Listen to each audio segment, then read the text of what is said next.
Hello guys and gals, and this is Bub Snow and the Burly Bear Scare by Carol Wallace and Bill Wallace. And this is part 3.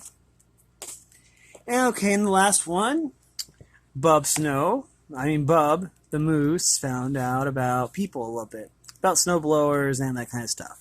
And he got curious. Anyways, let's continue. It says here, I think they were people. People sort of looked like that. I had seen some close up when I was lost with snow. The wolf. The sounds they made sounded like people noises. They were covered with fur, but not like Mother and mine. The people that I had seen weren't shaped like this either. These were round, roly-poly, only their eyes peeked out from under their coverings. These things didn't really walk on two legs like people did. They sort of waddled. Their fur was so thick they could hardly move. I wish Mother wouldn't put all this stuff on us. I can't even walk. I feel like if I fall over, I'll be stuck like a turtle on its back. All I'd be able to do is flop around and roll back and forth. I'd never be able to get up with all these layers of clothes on. Oh, quit complaining, Jane. We're running late as it is. I don't have time to listen to you gripe about having too many clothes on.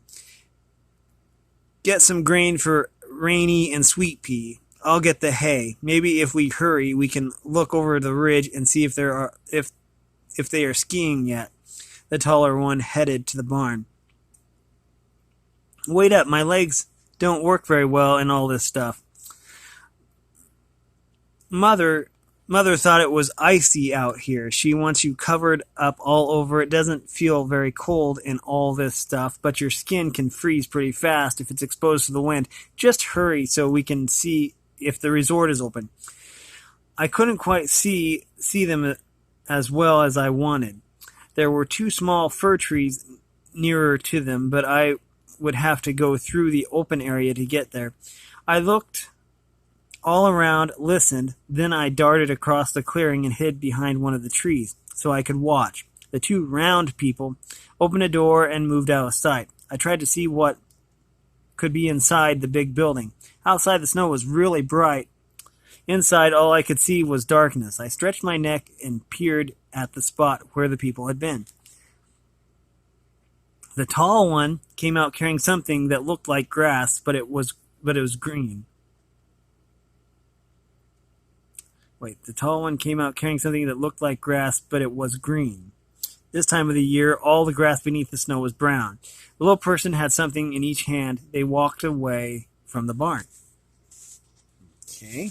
32. Oh, 33. Okay. I had to move from my safe place to see where they were going. Quickly, I darted behind the second tree. The people waddled to a wooden fence. Two big animals were inside the pen. My ears perked when I heard a small whinny sound as the people opened the gate. Jane, go around to the side and pour the grain in their buckets. They're watching me and you can get out. Okay. They're watching me and you can get out of the way before they go after the oats.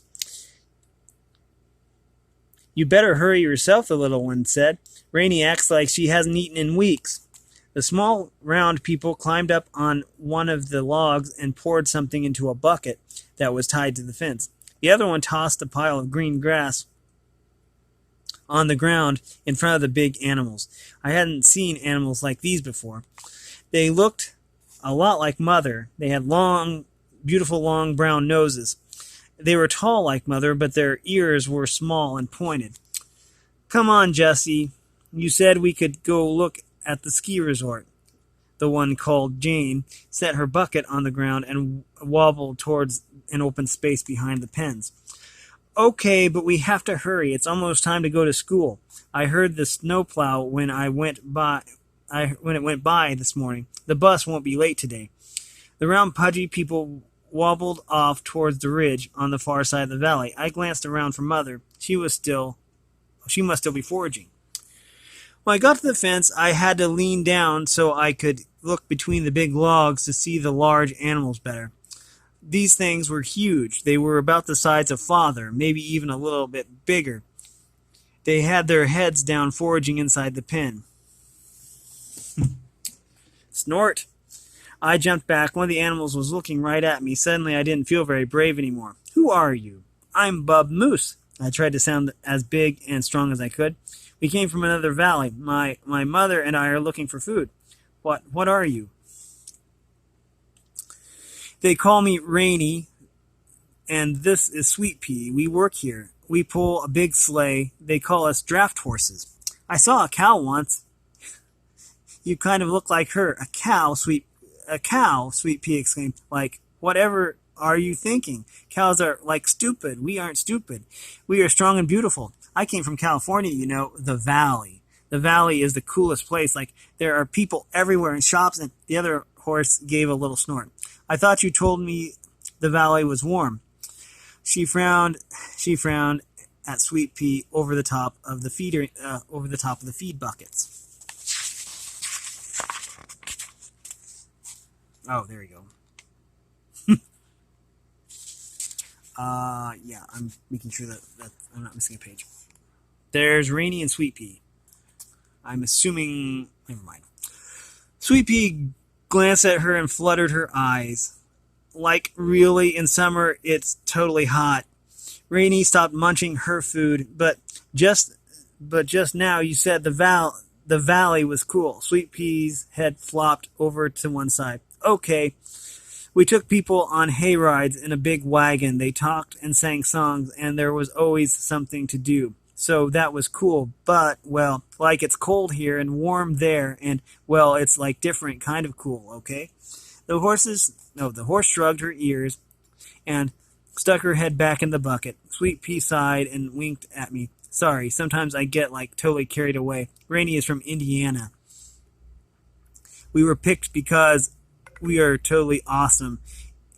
We aren't stupid like cows. Are we, Rainy?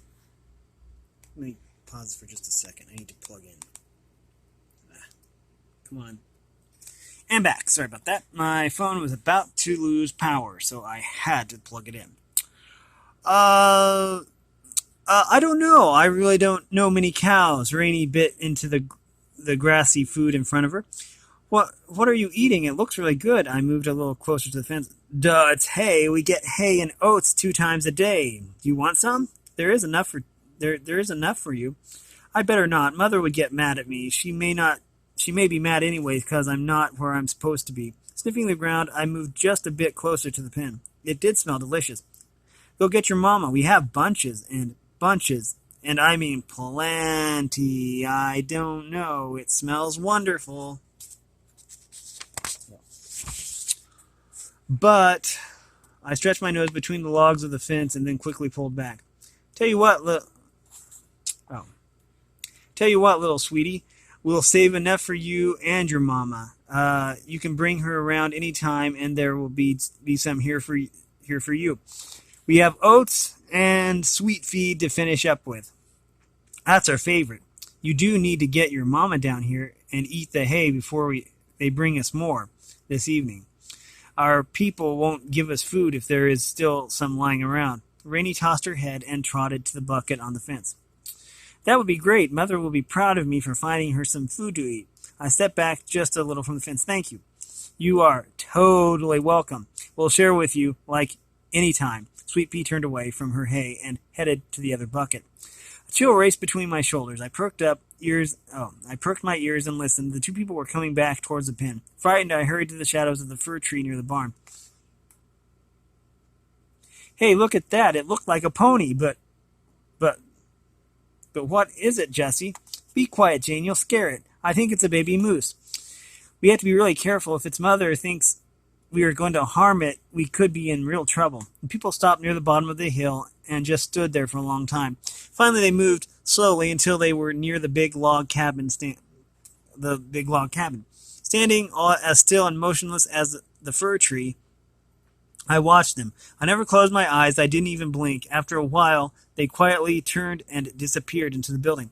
People made The people made me a bit nervous. I glanced back at Rainy and Sweet Pea still eating from their buckets on the fence. They didn't seem the least bit worried. Surely there was no reason for Mother to be afraid to come and eat. Suddenly both of the horses perked their ears and looked towards the snow-covered meadows. I heard it just then, too. "Honk, honk, Bub Moose, where are you?" I saw Mother near the road in front of the cabin. She was calling as loud as she could. Instantly my feet took me running towards her. Adventure time was over. I had to tell Mother about the horses that I had met. She would be happy to know that they would share their food. Mother would be so excited. Chapter 6. Okay. Honk. Bub Moose, Mom trumpeted louder than I'd ever heard before. Lunging and bounding, I raced towards the sound of her voice. There was something different about her call, something scared or hurt, or I turned faster through the soft white powder. The sun peaked above the ridge behind the people cabin. Even at my back, the bright sunshine made the snow so shiny that it almost hurt my eyes. Squinting, I tried to find Mother. It was hard to see, but I finally spotted her. Long neck stretched up towards the sky. She called me again. What if she was hurt? "Mother, what's wrong? I'm coming." I galloped towards the place where she stood. My hooves dug into the snow as I bounded across the clearing and charged up a tiny rise.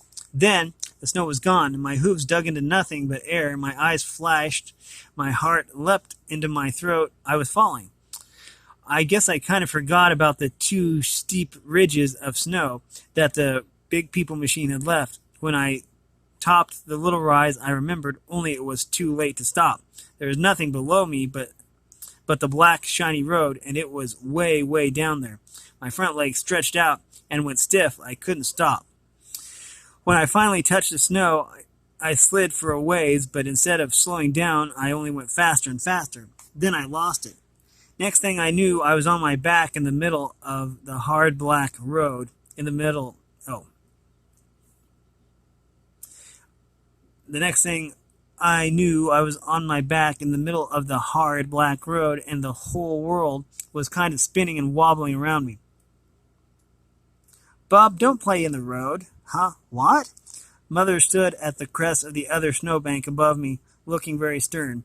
She glared down. "Children don't play in the road. It's too dangerous. Get out of there right now."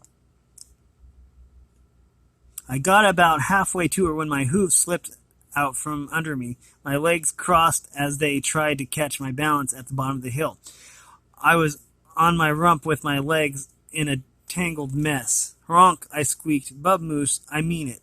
You get up here right this minute." Oh, right this instant. Okay. I unscrambled my legs and hopped to my feet. When I finally made it to the top and to Mother's side, I bumped her with my nose and let her know I wanted some milk. She squirmed to the side and shoved me away with her big hoof. "You can eat in a moment. First, I want to know where you have been. I've searched all over. I couldn't find you. I slipped when I jumped over that pile of snow, and I fell. I really wasn't playing in the road." Mother looked stern. "Before the road, where were you?" "I was exploring." "Yeah, that's it. I was exploring the valley. I got an idea. Why don't we go up that way? I bet there are like some totally good places to forage, and don't change the subject. Where have you been?" "I've been looking for you. When we forage, you're supposed to stay close enough to see me at all times. You certainly haven't seen me for a long while." Mother's eyes didn't look soft and sweet as she stared at me. "What's wrong? Are you hurt? I heard you calling for me, but these mountains of snow are in the way. I was hurrying to get to you." I tucked my head in a little. "Bub, you are doing it again. Where were you?" Mother stared straight at me. I met some new friends." "Not people." Mother looked shocked. "No," I shook my head. "There were horses, really big horses. They lived behind the log building. Rainy came from Indiana, is that like a different part of the forest?" Mother didn't answer. She just looked at me. "And Sweet Pea came from the valley." I went on. Only she didn't say which valley. She talks kind of funny, but they're both really nice, honest. They say they were draft horses, and they pull a wagon and a sleigh, and they have food, and they want us to come and share it with them. Sweet Pea told me to get you. She said that there was plenty for us. I shook my head and tried to straighten my fur. You went near the people cabin. Oh, you were near the people cabin, weren't you? Well, not really. Well, sort of. I told you that there are people here. You can't be too careful with them around. Come on, we have to get away from this place. Mother shoved at my rear. But Mother, you don't understand. There is a big pile of food for us. All we have to do is go eat it. Sweet Pea and Rainy are saving it just for us. They said that we need to get it before the people come back with more, or they won't leave them any. We have to help them eat it up. I stood firm in my tracks. Little Bub Moose, you don't understand. Those, let's see, on page 43, those horses belong to the people. They depend on them to bring food. We don't belong to anyone. We are on our own, and we have to take care of ourselves. Now, come on, we have to move away before more people come to see us. Oh, come and see us. I saw the people. They didn't look dangerous. They were kind of round and roly-poly. I don't think they would hurt us. Bub Moose, did they see you? Mother stared down at me. I don't think so. I mean, no. No one saw me. I lied. Well, it wasn't a big lie. It was just one. We have to go. People will be moving around now that the storm is over. Mother nudged me again. Well, there's plenty of food, and it smelled really good. I'm hungry. Let's go, Bub Moose. Mother kissed my cheek with her long, rough tongue. Head low, I followed close behind her, and we trudged up the valley. My stomach felt grumbly, but I knew that I better listen to Mother. We just made it to the edge of the trees when all at once Mother turned her big head and perked her ears. She looked back to where we had just been. I stretched out my legs and stared in the same direction. A loud roar came towards us. Standing perfectly still, I searched the wide space in front of me. I finally spotted something moving towards the buildings where the people lived. Stay very still, little Bub Moose. It's a bus coming for the children in the cabin. Mother barely moved to breathe. A huge yellow car barreled down the road and stopped near the building that we had been so close to. The two roly-poly people waddled quickly towards it. I didn't blink as I watched to see what would happen next. Just before they got to the enormous yellow car, one of the people started pointing at me. I stepped back a bit. The person raised a front leg and began shaking it back and forth. Loud sounds came from inside the big yellow car, but I wasn't sure what I heard. The two pudgy people disappeared through the opening. The clamor started again, and then it roared away. Well, what was that about, Bub? Mother turned her head to the side and stared at me with one eye. It wasn't a soft brown eye either. What? I mumbled. The girl. She waved at you. You said that no one had seen you. Mother lowered her head, and the one angry eye looked straight into me. I don't know. Maybe she was happy to see you. I don't know. Head down and holding my breath, I started foraging for food once again. Behind me, I heard Mother give a little snort. I followed close just as I was supposed to, except... here we go. Like I was supposed to. Except for dry twigs, there wasn't much to eat in the trees. We wandered farther up the valley towards the high country. Every now and then I could hear Mother's tummy rumble. I bet if she had shared the hay, if we had shared the hay Rainy and Sweet Pea offered, she would be full and happy. I didn't say anything, though. Once away from the people place and the road and the big yellow bus, we left the shelter of the trees and moved into the clearing. There beneath the snow, we found some dry grass to nibble. I used my hooves to scratch at the snow on the ground. We moved farther and farther away from the buildings and the people. We foraged for hours. Why wouldn't Mother believe that it was safe to eat the hay? Why wouldn't she listen to me? I bet Rainy and Sweet Pea could convince her that it was okay if only she would talk to them. I bet. I suddenly noticed that Mother had stopped hunting for food. She stood still as a rock with her head high and her ears perked. She was holding her breath. Listening, I froze too.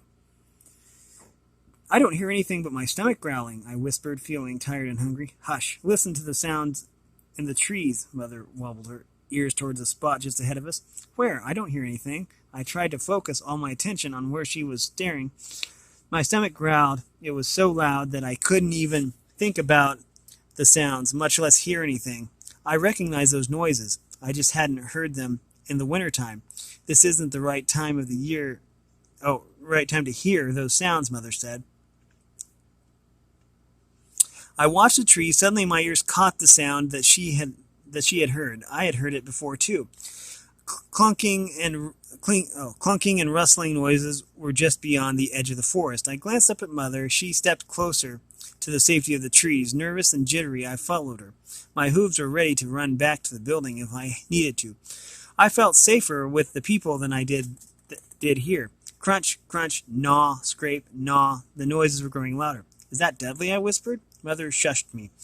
I can't believe it, a strange, distant voice mumbled. Work and slave all spring and summer, clear into the fall, and this is what I get. Cut trees until my front teeth are down to nubs. Drag the things across the valley, work my tail to the bone, and this is the thanks I get. There was more crunching and gnawing sounds. It wasn't my fault I didn't even know old Burly was within miles of that tree. I didn't mean to. There was a long sigh. Rotten luck, that's all. Now I'm stuck out here in the freezing cold. I can't even feel my feet anymore. I can't believe it. I just can't believe it. Oh. And we are to chapter 7, I believe. And we'll pick this up in the next episode. There are 13 chapters total, and we typically read 2 at a time. So, with that being said, this has been Bub, Snow, and the Burly Bear Scare. With Bub Moose, Snow the Wolf, Dudley the Beaver, apparently, and apparently Burly the Bear. So, anyway, this is a book by Carol Wallace and Bill Wallace. And with all that being said, if you like this content, make sure you like and subscribe and ring the bell so you can know when I upload. And if you want to support me in any way, all that information will be in the description below. And as always, thanks for watching, everyone, and have a great day.